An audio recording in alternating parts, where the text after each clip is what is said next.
15 جولائی 1099 کو تاریخ کا سب سے دردناک دن آ کر رہا، جب صلیبیوں نے 42 دن کے محاصرے کے بعد بیت المقدس پر قبضہ کر لیا اور وہاں خون کی ندیاں بہا دیں۔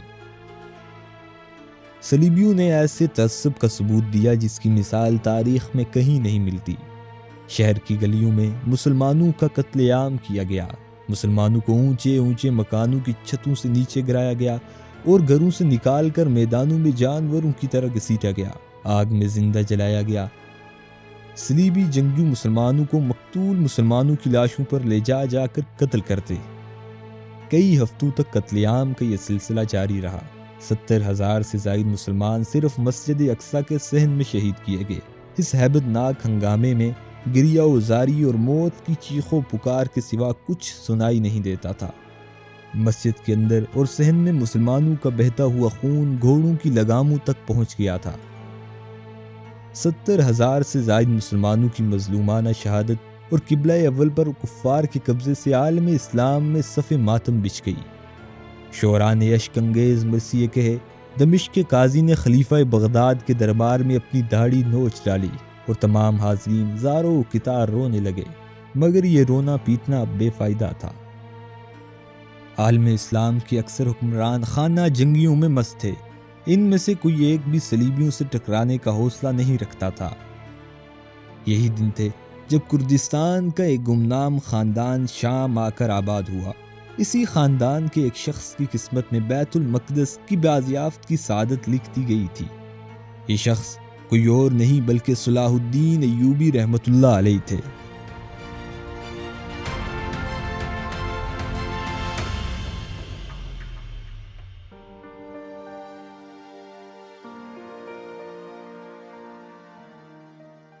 آج ہم انہی سب چیزوں کے بارے میں بات کریں گے، جس میں کچھ تجسس اور کچھ نئے حقائق شامل ہوں گے۔ دوستو، میں ہوں محمد ابراہیم اور آپ دیکھ رہے ہیں ہمارا یوٹیوب چینل ہسٹری پلے بیک۔ اگر آپ نے ہمارے چینل کو سبسکرائب نہیں کیا تو جلدی سے سبسکرائب کریں۔ سلطان صلاح الدین ایوبی رحمۃ اللہ علیہ نسلاً کرد تھے۔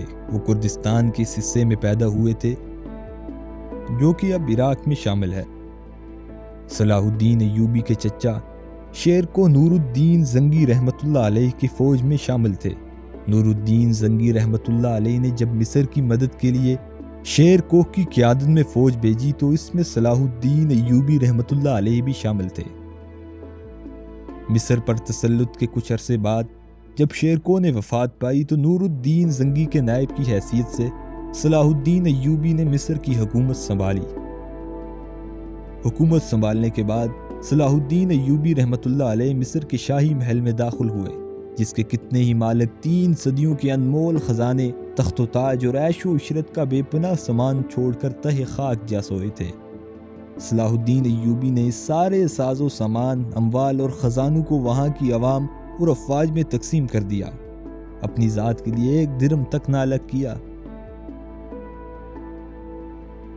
14 جون 1174 عیسوی کو سلطان نور الدین زنگی رحمۃ اللہ علیہ اس دنیا فانی سے کوچ کر گئے۔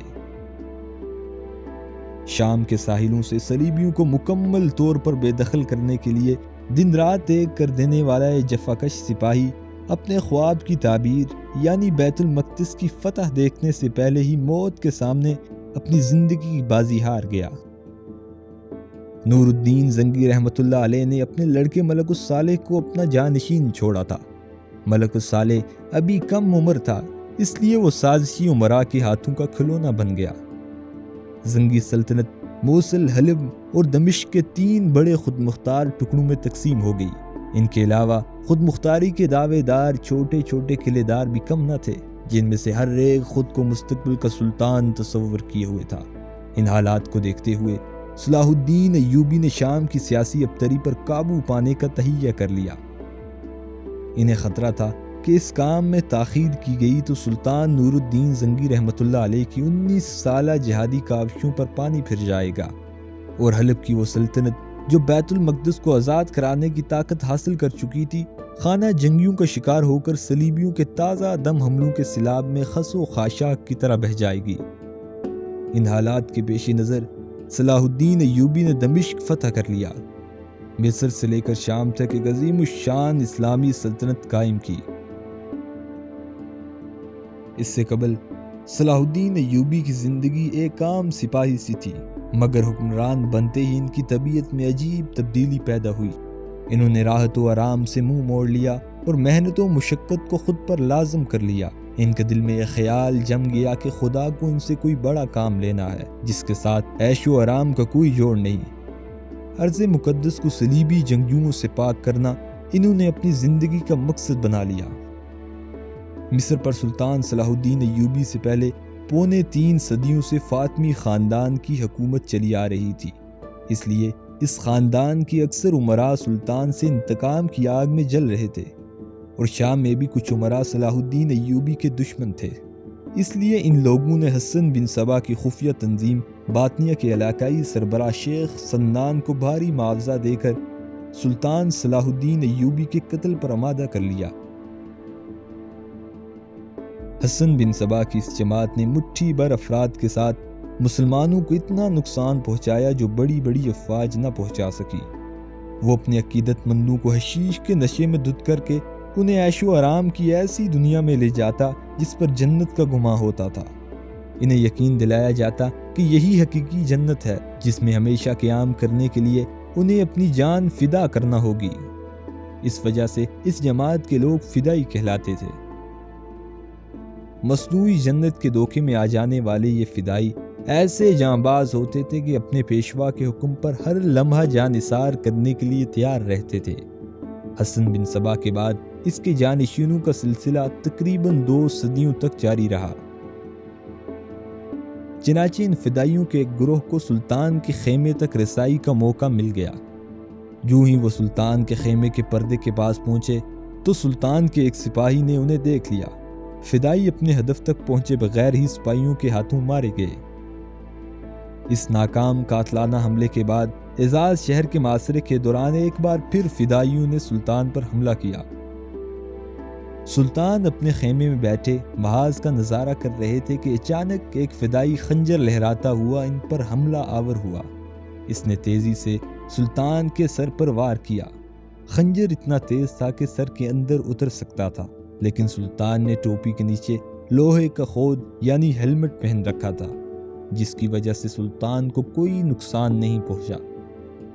خیمے میں ہلچل محسوس ہوتے ہی سلطان کے سپاہی اندر آئے۔ سپاہیوں نے حملہ کر کے اس فدائی کو قتل کر دیا۔ اس فدائی کے گرتے ہی ایک اور فدائی خیمے میں داخل ہوا۔ وہ سلطان پر جھپٹنا ہی چاہتا تھا کہ سلطان کے سپاہیوں نے اسے بھی مار گرایا۔ اسی لمحے ایک تیسرا فدائی بھی کسی گوشے سے لپکا۔ سلطان کے سپاہی اب پوری طرح چوکس کھڑے تھے۔ انہوں نے اس تیسرے فدائی کو وہیں مار گرایا۔ اس واقعے کے بعد سلطان ایک بڑی فوج لے کر نکلے اور مسیاف قلعے کا سختی سے محاصرہ کر لیا۔ یہ وہی قلعہ تھا جس میں فدائیوں کا سربراہ یعنی شیخ سنان رہتا تھا۔ شیخ سنان کا ہاتھ آنا تو آسان نہ تھا، تاہم محاصرہ اگر لمبا عرصہ چلتا تو مسیاف کا سرنگوں ہونا عین ممکن تھا۔ لیکن اسی دوران سلطان کو اطلاع ملی کہ صلیبیوں نے اسلامی شہروں پر حملے شروع کر دیے ہیں۔ ان حالات میں مسیاف قلعے کا محاصرہ زیادہ دنوں تک برقرار رکھنا خلاف مصلحت تھا۔ عام حالات میں سلطان صلاح الدین ایوبی مسیاف قلعے کو مسخر کیے بغیر نہ جاتے، مگر صلیبیوں کے بڑھتے ہوئے خطرات کے پیش نظر سلطان نے شیخ سنان سے صلح کر لی اور سلطانی افواج واپس روانہ ہو گئیں۔ مغربی مورخ لین پول کے مطابق محاصرہ ختم کرنے کی وجہ یہ تھی کہ محاصرے کی ایک رات سلطان اپنے خیمے میں سو رہے تھے کہ اچانک ان کے خیمے کے چراغ بجھ گئے۔ سلطان نے محسوس کیا کہ خیمے میں کسی شخص کے ہلنے کی سرسراہٹ ہو رہی ہے۔ سلطان نے فوراً چراغ جلائے اور ادھر ادھر نگاہ دوڑائی۔ سلطان کو خیمے میں کوئی شخص نظر نہیں آیا، لیکن سلطان کو اپنے بستر کے قریب ہی ایک خنجر دکھائی دیا جس کے ساتھ کاغذ کا ایک پرزہ بھی تھا۔ اس پر لکھا تھا، بادشاہ سلامت آپ ہمارے رحم پر ہیں، ذرا ہوش میں آئیے۔ سلطان نے فوراً اپنے سپاہیوں کو آواز دی۔ سپاہی اندر آئے تو سلطان نے انہیں کاغذ اور خنجر دکھایا۔ سلطان نے تحقیقات کے لیے اپنے سپاہی ہر طرف دوڑائے۔ قدموں کے نشانات تو جانے والے کے نظر آئے، لیکن کوئی آدمی پکڑا نہیں جا سکا۔ سلطان فدائیوں کی اس عمل سے بڑے حیران ہوئے۔ انہوں نے شیخ سنان سے ایک معاہدے کے تحت صلح کر لی اور قلعے کا محاصرہ بھی ختم کر دیا۔ لیکن اکثر مورخین نے لین پول کے اس واقعے کو غلط قرار دیا ہے۔ باطنیوں سے صلح کے بعد سلطان کی حالت مزید مضبوط ہو گئی تھی۔ اب اس کا امکان کم تھا کہ سلطان کے مخالف فدائیوں سے سلطان کے خلاف مدد لے سکے، کیونکہ باطنی عموماً اپنے معاہدوں کی پابندی کیا کرتے تھے۔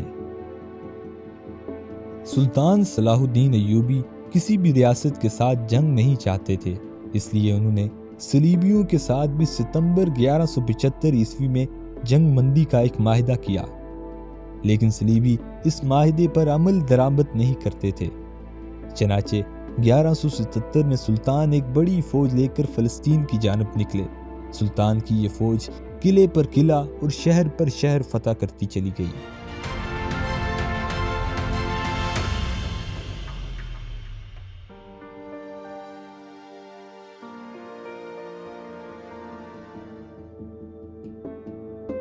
آگے بڑھتے بڑھتے سلطان کی یہ فوج کئی حصوں میں تقسیم ہو گئی۔ سلطان ایک مخصوص دستے کے ساتھ، جو کہ بہت کم افراد پر مشتمل تھا، رملہ کے قریب سے گزر رہے تھے کہ بیت المقدس کے بادشاہ بالڈون نے ایک بڑی فوج کے ساتھ سلطان صلاح الدین ایوبی پر حملہ کر دیا۔ چونکہ حملہ اتفاقی تھا اور سلطان کے سپاہی تعداد میں بہت کم تھے، اس لیے سلطان کو پیچھے ہٹنا پڑا۔ یہ سلطان صلاح الدین ایوبی کی پہلی شکست تھی۔ سلطان صلاح الدین ایوبی اپنی اس شکست کے بارے میں خود اپنے بھائی توران شاہ کو خط میں لکھتے ہیں: ہم بڑی مشکل سے موت کے منہ سے بچ کر آئے ہیں۔ خدا کو شاید ہم سے کوئی بڑا کام لینا تھا جو بچا لیا، ورنہ کوئی امید نہیں تھی۔ رملہ میں کامیابی کے بعد صلیبی بادشاہ بالڈون بہت غرور میں آ گیا تھا۔ اس نے آگے بڑھ کر دمشق پر چڑھائی کر دی۔ اس کے جواب میں سلطان نے ایک بڑی فوج جمع کی اور اس کے مقابلے میں نکل پڑے۔ 10 جون 1179 کو جب دونوں فوجوں کا آمنا سامنا ہوا تو سلطان صلاح الدین ایوبی نے اپنے سپاہیوں کے سامنے ایک زبردست تقریر کی۔ سلطان نے کہا: آگے بڑھو، دشمن کو بتا دو کہ مسلمان ذلت کی زندگی پر موت کو ترجیح دیتا ہے۔ ان کو سکھا دو کہ مسلمان کے بازو جب اٹھتے ہیں تو پھر تھکتے نہیں۔ ان کے ذہن نشین کر دو کہ مسلمان لڑائی سے پیٹھ پھیرنے کو ذلت سمجھتا ہے، وہ سینے پر زخم کھاتا ہے، اس کی پیٹھ کبھی زخم نہیں کھایا کرتی۔ اس تقریر نے سپاہیوں کے دلوں میں جرت اور بہادری کے دریا موجزن کر دیے۔ انہوں نے آگے بڑھ کر جرت اور بہادری سے دشمن پر ایسی ضرب لگائی کہ انہوں نے شکست تسلیم کر لی۔ یہ فتح عیسائیوں پر سلطان کی سب سے بڑی فتح تھی۔ اس نے عیسائیوں کی قوت اور حوصلے بہت پست کر دیے۔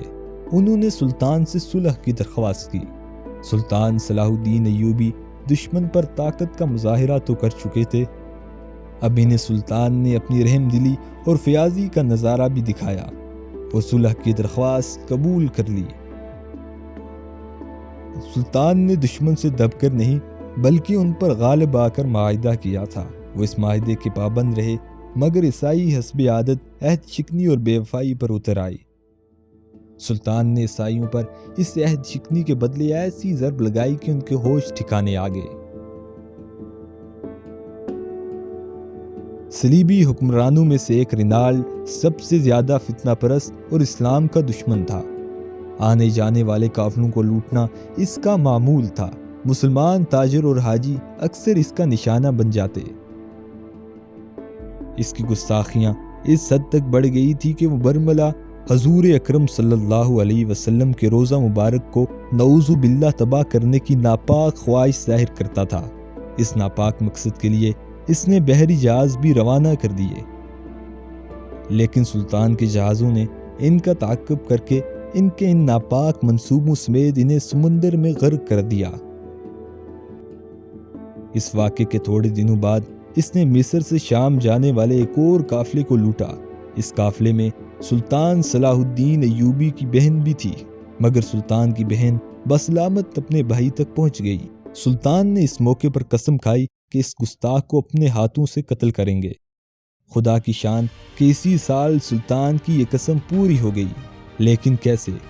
اگر آپ یہ بھی جاننا چاہتے ہیں کہ سلطان صلاح الدین ایوبی رحمۃ اللہ علیہ نے بیت المقدس کیسے فتح کیا، تو سلطان صلاح الدین ایوبی کی اسی بایوگرافی کا اگلا پارٹ بھی دیکھیں۔